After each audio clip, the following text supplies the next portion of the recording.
Hello, everyone. During this presentation, I will be walking you through a brief introduction of Power BI, as well as how to connect REDCap projects to Power BI using an API token in order to create dynamic reports with your data. Although Power BI is separate from REDCap, report creations utilizing Power BI is a service that we offer here at the University of Arizona's CB2 team, so we're excited to begin including it in our rotation of training presentations during the Red Zone meetings. For those who are unfamiliar with Power BI is a Microsoft cloud-based business analytics service where users can take their data and transform them into dynamic reports. Currently, there are several options on REDCap where your data can be made into static dashboards that essentially take a snapshot of your data. While Power BI can also be used to create dashboards with snapshots of important data, it takes things one step further by also providing the option to make interactive reports like the one you see displayed in this slide. More often than not, I have found Power BI reports to be especially useful for filtering through thousands of record IDs based on specific criteria that I select, and I have also found it to be very helpful in quickly identifying which records have incomplete or missing data. Before we officially begin, I want to point out that the data will not be pulled in using a REDCap connector that currently exists through GitHub, although some users may already be familiar with this method. The reason for this is due to the limitations that the connector has when setting up automatic refreshes, which is a topic I will be presenting on a later date. For those of you who are new to Power BI, there are a few terms to be familiar with and a few key items that are needed to begin creating your reports. First is Power BI Desktop. This is where users can connect data to create and edit their reports prior to publishing them to Power BI Service. Next is Power BI Service. This is the cloud-based SaaS platform where users can publish their reports to either utilize the report's dynamic features or to share their reports and collaborate with other users. Power BI Service has different membership tiers ranging from Fabric, which are free accounts, which allows users to create content within their own workspace called My Workspace, and they have paid versions such as Power BI Pro and Power BI Premium per user, which is required if you plan to share your content with other users outside of your workspace. More details on the different tier options will also be discussed in a later presentation. Last is API. An API, which is short for Application Programming Interface, is essentially the messenger between the client, in this case REDCap, and the server, Power BI.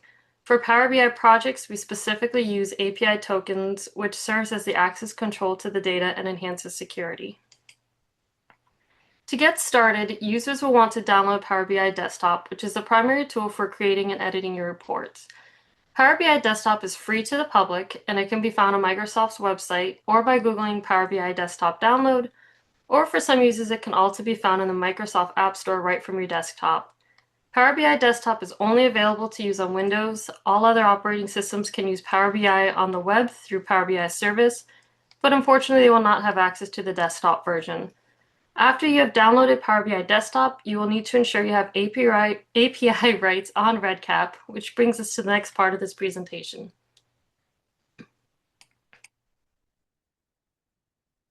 So to pull our data into Power BI, the first thing you need to ensure is that the user that's going to be pulling the data in has API rights.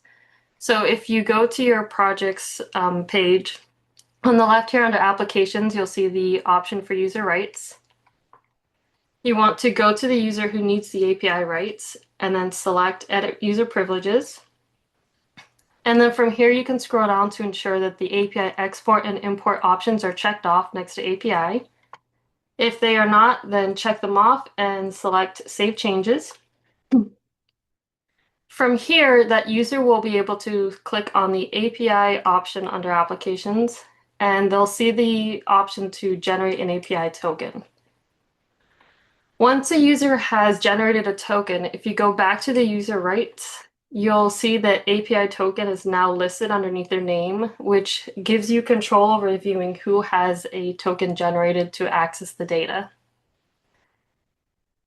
Now, from here, I'm going to be using this token to enter into a formula that I will be using on Power BI. So I'm going to show you the formula briefly, and then I'm going to show you how to pull it into Power BI. And I'm going to kind of go back and forth between 3 pages, so just bear with me for a moment. So this is the formula that we'll be using. We will enter our API token here, and we can also specify if we want to pull in certain events or field names. And this is useful if you have um, a project that has, thousands or hundreds of thousands of records, because if you only need to know like a certain amount of information for your report, you might not want to pull in all of the data because that will drastically increase the amount of time that it takes to do a refresh of your data. And for the purpose of this presentation, I'm going to delete this section to pull in all of the data. So I will go back to my API token, going to copy that. I will paste my token in here. And as I mentioned, I'm going to delete this section in red so I can pull all the data in. And then next, I need to open Power BI desktop. I will select blank report.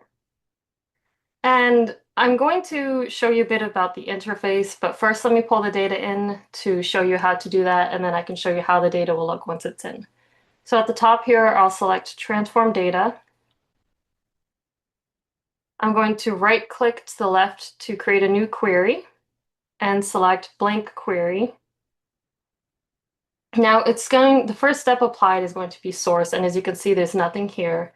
This is where we're going to go back and then copy and paste our text here. And as you can see, the data has been pulled in. Before I move on to this, I do want to note that you do not want your API token to be sitting on a Word document, especially if it's saved onto OneDrive or anything, because you don't want somebody to get it. So you would undo these changes, delete out your token, save back over so that's no longer in your Word document. And then from here, I can go back to my dashboard. And at this point, I want to use my first row as headers. This will move all of the column names right up to the top. And you'll notice too that when I did that, it added in a few extra steps. So I can go back to my source step if I need to make any changes and I want to add in, for instance, the event names, the records, anything like that. I promoted the header step and it automatically changed the type to what Power BI thinks that the data type should be. For instance, date of birth is now a date. And these changes we can also apply, we can change them later as we see fit.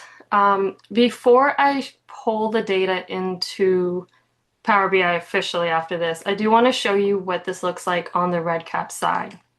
So if I go to REDCap status dashboard, I'll go to record ID number 1, for instance, and click their demographics. You'll see in record ID 1, the person's name, and this is all fake data, but the person's name is Peter Mora, has a date field, drop-down options, radio buttons, text fields, check boxes, comment sections, and of course the completion form status. And when I go back to Power BI, you'll see here in record ID 1, it shows the event name of where this line item is found. I have their name, their date of birth, but you'll see that now the sex, ethnicity, and race is no longer male, female, Hispanic, non-Hispanic, and so on. And some of the other values have also changed.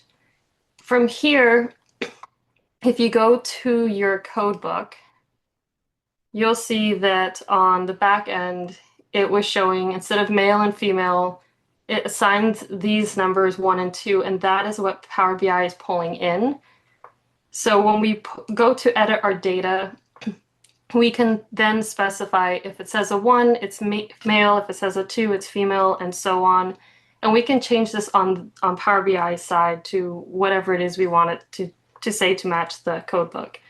If you move over though to the languages, you notice that the checkboxes are brought in a little bit differently as well.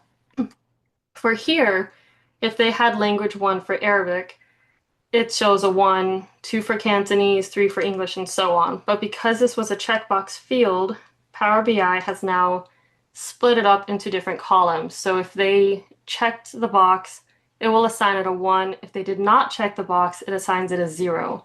There are options, which again I'll discuss on a later date, on how to merge these columns, change them, how to get it back into one language column if you want.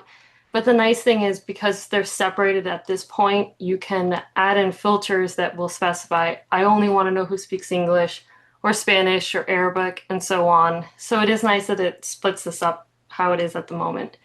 So, and then also you'll see the comment section. It brings in all the comments, however it was typed in. You have your completion status, which this also, if you want to update for incomplete, complete, and unverified, you would just, again, look back at your code book and match the items to what their numbers are when you're editing your data. And then from here, I can click Close and Apply to pull my data in.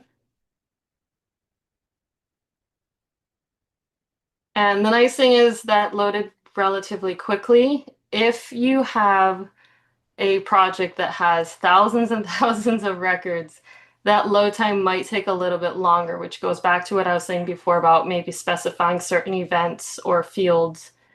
But you'll see over here, I have the data pulled in. And now I'm going to go into the interface of Power BI Desktop. So you'll have your data, you'll have your visuals.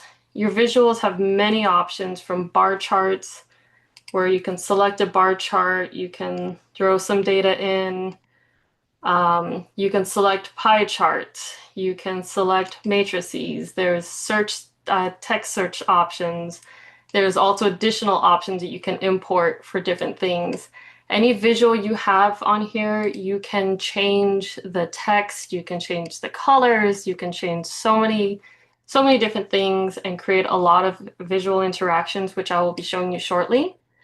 On the top of the toolbar, you'll see that transform data, which is where I had showed you how to pull in the data, and that's where you edit everything.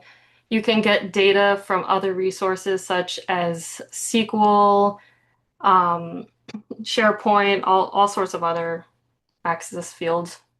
There are modeling tools to enhance your security by adding roles that you can assign to users so that if you want, for instance, a project manager to only see, X, Y, and Z, but you want somebody else to not see all those options and maybe to see only option X, you can specify those parameters there.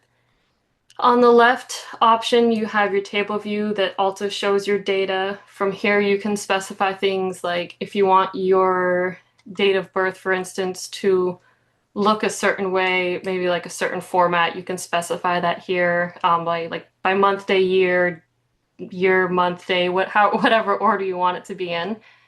You have your model view, and this is really useful if you have longitudinal data, or even if you have multiple projects. If you have record IDs that, let's say you have 3 different projects and every project has the same record IDs assigned to specific people, you can pull that into here, all 3 projects, link them into your table here so that when you work on your reports, they all work hand in hand instead of as separate units. And then to show you what a completed project could look like, I have this one with a lot of dummy data. This project has, like I said, it has pie charts. You can have your bar graphs, and as you see, as I click around, it is filtering all the other options around it. You can zoom into your maps. You could even change the filtering. So if you don't want something to change, let's say I want my pie chart to always look like this, no matter what I click, there are options to turn that off, the filtering off, so that this would stay the same.